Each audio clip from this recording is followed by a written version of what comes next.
এই যে কেমন আছো?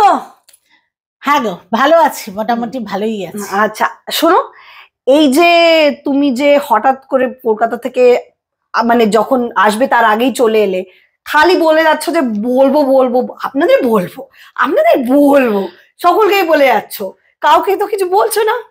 বলবো? হ্যাঁ আচ্ছা শোন, দাঁড়াও হ্যাঁ। দাঁড়াও, তাহলে যখন প্রসঙ্গটা উঠেই গেছে তখন সকলের সাথেই শেয়ার করো। আচ্ছা, তো welcome to a new episode of জীবনের নানা রং সঙ্গে মলি। আজকে স্পটলাইট হচ্ছে মলিদির উপরে। বলো। হ্যাঁ, না না, অ্যাকচুয়ালি ঘটনাটা এরকম হয়েছে যে ওই বলে না যে বাঁশ তুই ঝাড়ে কেন, মানে আ ব্যাল মুঝে মার। ও, আমি আবার অত বাংলা হ্যাঁ, তো বুঝি না। আবার অত বাংলা বোঝে না, ওই জন্য ওকে হিন্দিতে বোঝালাম যে আ ব্যাল মুঝে মার। কি করে? মানে কি হলো, তোমরা জানো, তুইও জানিস যে এর আগে আমরা কলকাতা গেলেই আমার অ্যাসিডিটিটা ভীষণ বাড়ে। হ্যাঁ বম্বেতে কিন্তু ওই ওই হ্যাঁ। জিনিসটা আমি এর আগে কোনোদিনই ফেস হ্যাঁ। করিনি, কিন্তু যতবারই কলকাতা গেছি কিছু না কিছু প্রবলেম। তখন বলা হলো জলের জন্য, হ্যাঁ আমরা তো রিসার্চ হ্যাঁ। হলো তখন। জলের জন্য তখন অ্যাকোয়াগার্ড লাগানো হলো, সব ব্যবস্থা হয়ে গেল। আর মোটামুটি ওখানে গেলে আমাকে একটু ওষুধ খেতে হয়, মানে অ্যান্টাসিড খাবার পরে একটু খেয়ে নিই, এরকম হলে চলে। তো এবার জানি না কেন আমি যাওয়ার ঠিক 2 দিন আগে আমার সমস্ত ব্লাড টেস্ট জেনারেলি যেগুলো হয়, জেনারেল রুটিন চেক আপ, সেটা হলো। হওয়ার পরে আমি ডাক্তারকে দেখাতে গেলাম না। তো আমি দেখাতে গিয়ে ওভার স্মার্টনেস ব্যাপারটা এটা, আমি নিজের থেকেই ডাক্তারকে বললাম যে এমন একটা ওষুধ দাও যাতে এবার আমার কলকাতা গিয়ে কিচ্ছু না হয়, আমাকে ওই অ্যান্টাসিডটাও যাতে না খেতে হয়। তো বলে সঙ্গে সঙ্গে দিল। তা আমি আবার বললাম যে প্লিজ কোনো এক্সপেরিমেন্ট করো না, কারণ আমি কলকাতায় যাচ্ছি। বম্বে কি হয়, আমার কাছে সব হসপিটাল, এখানে আমি ডাক্তার দিচ্ছি আমি দৌড়ে গেলাম, হয়ে যায় ব্যাপারটা, এমার্জেন্সিতে চলে গেলাম, কোনো ব্যাপার না। কিন্তু ওখানে আমার পক্ষে এইভাবে হ্যান্ডেল করাটা মুশকিল। তো আমি কোনো এক্সপেরিমেন্ট করো না, কারণ এর আগে এক্সপেরিমেন্ট এই ডাক্তারেরই করাতে আমার 2-1বার প্রবলেম হয়েছে। কি বলছো? হ্যাঁ, বিপি প্রবলেমটা ওই জন্য ওষুধ চেঞ্জ হয়েছিল। একবার কলকাতায় গিয়ে একটা ওষুধ দেওয়াতে এমন হয়েছিল যে লুজ মোশন শুরু হয়ে গেছিল, তখন আমি বলাতে বললো ওই ওষুধটা বন্ধ করো। মানে এরকম একটা ঘটনা 2বার ঘটেছে, এটা 3rd টাইম। এই একই ডাক্তার? একই ডাক্তার। তুমি ভাবো মানে কি হয়েছে, আমি পুরোনো ঘটনাগুলো বোধহয় ভুলে গেছিলাম। তো স্মার্টনেস দেখিয়েছি, ও বললো, তাও আমি কিন্তু এটা বলেছি এক্সপেরিমেন্ট করো না, কারণ নতুন জায়গা। বললো না না, এটা দারুণ ওষুধ। ফাইন, আমি ওষুধ খেতে শুরু করেছি এবং প্রথম 2-3 দিন কিন্তু খুব ভালো, মানে আমার কোনো কিছু অসুবিধা হয়নি। জার্নির দিনেও আমি খেয়েছি, ওখানে গিয়ে খেয়েছি, হোটেলেও খেয়েছি, ওখানে বাইরে খেয়েছি ডিনারে, কোনো প্রবলেম সেরকমভাবে হয়নি। মোটামুটি ধরো 5 দিন ওষুধ খাওয়ার পরে 6 দিনের দিন থেকে আমার ডায়রিয়া শুরু হলো। আমি না নিজেকে ভীষণ অবজার্ভ করি, তুই জানিস সেটা, যে আমি মানে যেভাবে আজকে এইটা 2 চামচ বেশি খেয়ে ফেলেছি, রাইট, আমার ভীষণ অবজারভেশন স্ট্রং, আর সেগুলো সত্যি আমার মানে হেল্পফুলও হয়। আর আমি ভীষণ দেখি, মানে আমার আজকে ইউরিনের কালারটা এরকম, সঙ্গে সঙ্গে আমি আবিষ্কার করবো যে কেন এই কালারটা আজকে এরকম। আর যদি কোনো কারণ না খুঁজে পাই তাহলে বুঝতে হবে শরীরটা খারাপ। না এটা তো খুব ভালো জিনিস। হ্যাঁ, মানে আমি নিজের হেলথ নিয়ে ভীষণ সচেতন। আমার মাকেও দেখেছিলাম ঠিক এরকম, আমার মাও ছিলেন, তো সেটা আমি করি। তো আমার যেটা হলো, আমি অলরেডি আয়রন নিচ্ছিলাম, তো আমার না মানে স্টুলের কালারটা একটু ব্ল্যাক হতো, যেহেতু আয়রন খাই, অ্যান্ড একটু কনস্টিপেটেড হয় ন্যাচারালি আয়রন খেলে। সেখানে আমার লুজ মোশন শুরু হলো, মানে ডায়রিয়া আমি এই জন্য বলছি, অ্যান্ড গ্রিন কালারের স্টুল শুরু হলো, অ্যান্ড উইথ মিউকাস, যেটা সিম্পলি ডায়রিয়া। অ্যান্ড একবারের বেশি আমাকে যেতে হচ্ছে, আমার ওই প্রবলেমটা হচ্ছে। তারপরে সেটা যখন হলো, আমি একদিন কিছু মাইন্ড করিনি, আমি ভাবলাম ঠিক আছে।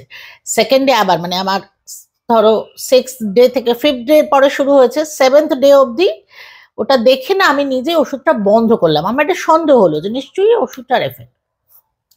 সো আমি তখন ডাক্তারকে মেসেজ করেছি। তারপরে ডাক্তার বলল না, সেটা 2 দিন আমি মানে ওষুধটা বন্ধ করেছি, কিছু বলিনি তখনও।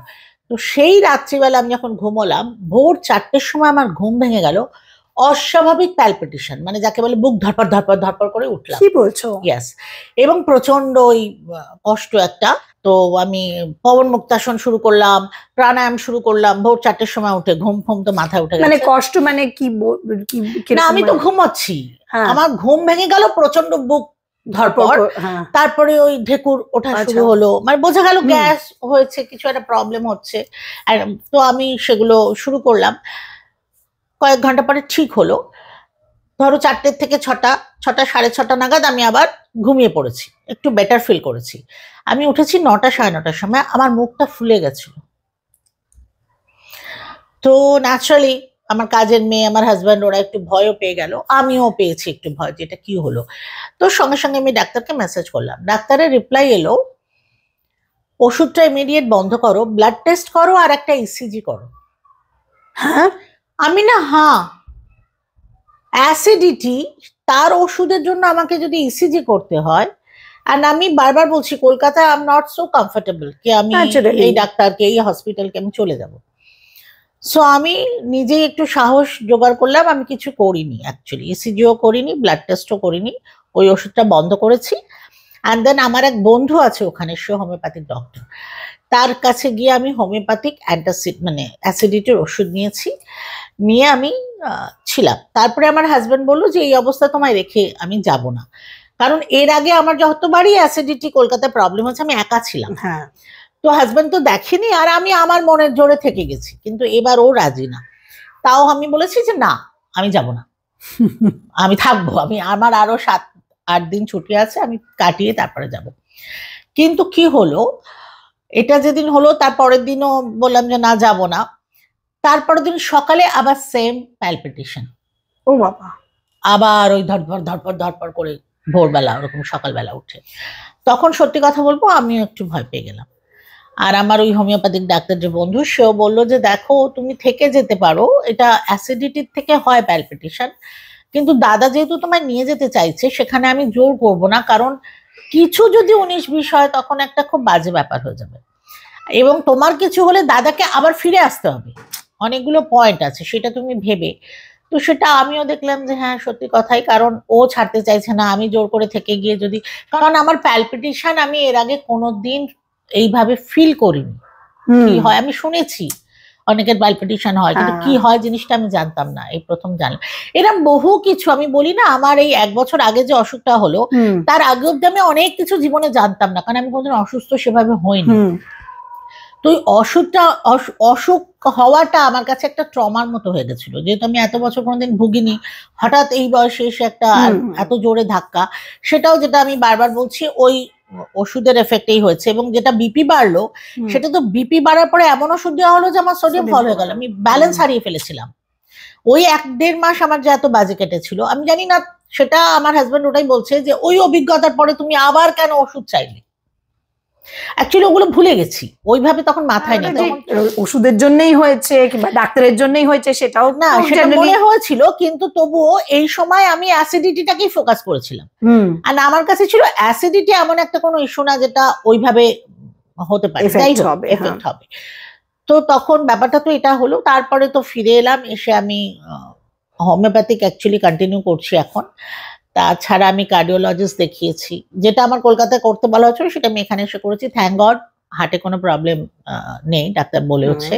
প্লাস আমি নর্মাল ডাক্তারও দেখিয়েছি, বাট অ্যাট প্রেজেন্ট আমার সেরকম কোনো সিরিয়াস নেই। কিন্তু ওই ওষুধের এফেক্ট, এটা আমার বিশ্বাস, আমি জোর দিয়ে বলবো না, ওই ওষুধটা আমাকে যেভাবে ড্যামেজ করেছে, কারণ আমাকে কেমিস্টের লোকে বললো যে এই ওষুধটার সাথে আপনাকে প্রোবায়োটিক দেওয়া উচিত ছিল, সেটা দেয়নি। আর এটা তো সাইড এফেক্ট ডায়রিয়া হয়, মানে ও বাবা, হ্যাঁ এরকম একটা ব্যাপার। তো প্রোবায়োটিক যেহেতু দেয়নি, সেহেতু আপনার এত স্ট্রং এফেক্ট গুলো হয়ে গেছে। তো এখন আমার যেটা হচ্ছে ডেফিনেটলি আগের থেকে অনেক বেটার, কিন্তু আমার মনে হচ্ছে যেহেতু একটা জিনিস যদি একবার ড্যামেজ হয় সেটা ঠিক হতে একটু সময় লাগে।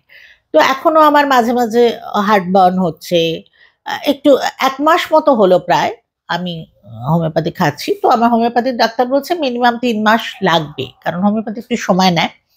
বাট আই বিলিভ যে ওটা একেবারে রুট থেকে ঠিক হবে। আর আমি ছোট থেকে হোমিওপ্যাথি খেয়ে আমার কেটেছে, বড় বড় মানে প্রবলেমও আমি হোমিওপ্যাথিকই খেয়েছি। আমার মেয়ে হওয়ার সময় প্রথম সিজারিয়ান যখন হচ্ছে, তখন প্রথম আমার জীবনে আমি অ্যালোপ্যাথি ট্রিটমেন্ট হয়েছে আমার। তো সেই জন্য ওটাতে আমার ফেথও আছে আর আমি কমফোর্টেবল। সো এখন আমি ডেফিনেটলি আগের থেকে অনেক বেটার, কিন্তু আমি এটা বলবো না যে আমি 100% ঠিক আছি, কারণ এখনো আমার একটু নিয়ম এদিক ওদিক হলে, তবে সেটা আবার অনেকে বলছে, ইভেন ত্রিনাও বলছে যে এটা খানিকটা সাইকোলজিক্যাল, মানে যেহেতু আমি একটু ভয় পেয়ে যাচ্ছি, আমি অভ্যস্ত নই যেহেতু শরীর খারাপ ব্যাপারটাতে, একটু ভয় পেয়ে যাচ্ছি, সেহেতু হয়তো প্রবলেমটা আরেকটু প্রমিনেন্ট হয়ে আমার সামনে আসছে, ব্যাপারটা এরকম হয়েছে। সো আই হোপ যে তোরা সবাই আছিস, তোমরা সবাই আছো, সকলের ভালোবাসা, সকলের আশীর্বাদ, সকলের এইটা তো আছে, আমি বিশ্বাস করি আমার মা মানে আছেন, যাই হোক সব মিলিয়ে আই থিঙ্ক আমি খুব তাড়াতাড়ি আবার ওই আগের ফর্মে এসে যাব।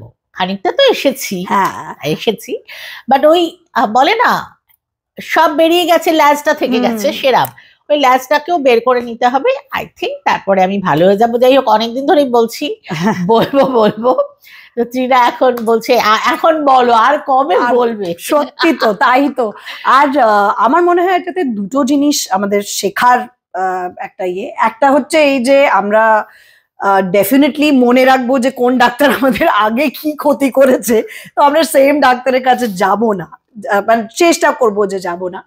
আরেকটা হচ্ছে আমার মনে হয় এটার কিছু কিছু তো লং টার্ম ইফেক্ট আমি দেখতে পাচ্ছি। এবার তুমি বলবে, আমি যেই রকম দিদিকে এখান থেকে বিদায় দিয়েছিলাম সেই রকম করে দিদিকে ফিরে পাইনি, মানে আমার মনে হচ্ছে হট করে অনেকটা ওয়েট কমে গেছে, এরকম কিছু হয়েছে কি? মানে না, হ্যাঁ, আর কিছু এফেক্ট? আমার যেটা কলকাতাতে হয়েছে অ্যাকচুয়ালি, আমি ওয়েট তো কমাচ্ছিলাম, তুই দেখেছিস আমি স্লোলি গ্রাজুয়ালি মানে কম ছিলই, ভালো বেশ কমিয়েছিলাম, বাট কলকাতাতে আমার ওই 12 দিনে একদম প্রায় 3 কেজির মতো ওজন 12 দিনে আমার কমে গেছে।